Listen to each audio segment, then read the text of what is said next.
আসসালামু আলাইকুম বন্ধুরা, কেমন আছো সবাই? আশা করি আল্লাহর রহমতে ভালো আছো। আমি আলহামদুলিল্লাহ অনেক ভালো আছি। আজকে এই সুন্দর ফুলের টিউটোরিয়াল নিয়ে তোমাদের সামনে হাজির হলাম। খুব সহজভাবে বোঝানোর চেষ্টা করেছি। যদি ভিডিওটি ভালো লেগে থাকে অবশ্যই চ্যানেলটিকে সাবস্ক্রাইব করে দিবা, আর যারা অলরেডি করেছে তাদেরকে অসংখ্য ধন্যবাদ। তো প্রথমেই বলে দিচ্ছি, এই কাজটা আমি লাচ্ছি সুতা বা সুন্দরী সুতা দিয়ে করেছি।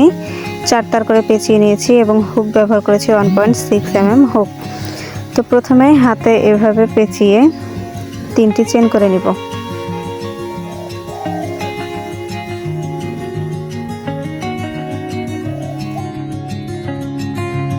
চেনকে একটি কি ডাবল ক্রোশেট হিসেবে কাউন্ট করব। এখানে মোট 5টি ডাবল ক্রোশেটই করব, কিন্তু উল্লেখ্য যে হুকের মাথায় একটি করে লুপ এভাবে রেখে দেব। তো কিভাবে করতেছি ভালো করে খেয়াল করো, বুঝতে পারবা।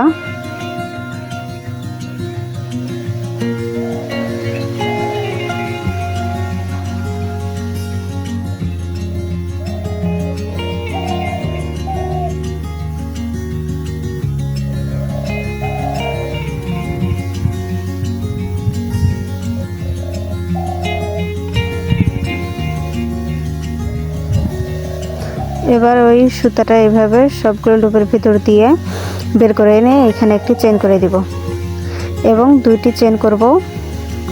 2টি চেন করে প্রথম যে 3টি চেন করেছিলাম ওইখানে একটি স্পেস তৈরি হয়েছে, এইখানে মোট 4টি ডাবল ক্রোশেট করব।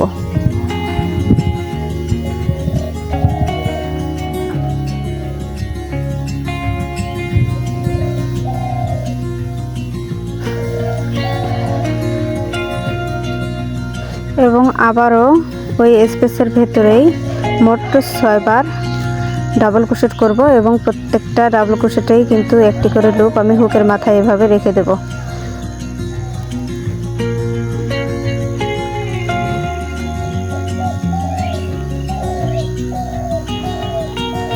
ছয়টি করা হয়ে গেল এবং সবগুলো লুপের ভেতর দিয়ে সুতাটাকে এভাবে বের করে নিয়ে একটু চেন করে দিব এবং আবারও 2টি চেন করে ওই স্পেসের ভেতরে মোট 4টি ডাবল ক্রোশেট করব।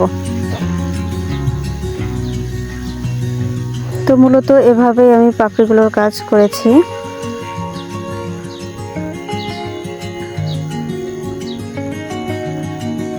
তো এভাবে করেই অফ ক্যামেরায় বাকিটুকু অংশ করে ফিরে আসছি। তো এবার প্রথম যে 3টি চেন করেছিলাম ওইখানে একটি স্লিপ স্টিচ দিয়ে দিব এইভাবে এবং বাড়তি একটা চেন করে সুতাটাকে কেটে দেব। দেখিয়ে দিচ্ছি কয়টি নিয়েছি: 1টি, 2টি, 3টি, 4টি, 5টি, 6টি, 7টি, 8টি। এখানে তোমরা চাইলে আরও কয়েকটি করে নিতে পারো, কম বেশি করে নিতে পারো, কোনো অসুবিধা নাই। আর এখানে মাঝারি সাইজের একটি পুঁথি লাগিয়ে দিয়েছি। তো ভিডিওটি কেমন হয়েছে কমেন্ট করে জানাবা। ধন্যবাদ সবাইকে।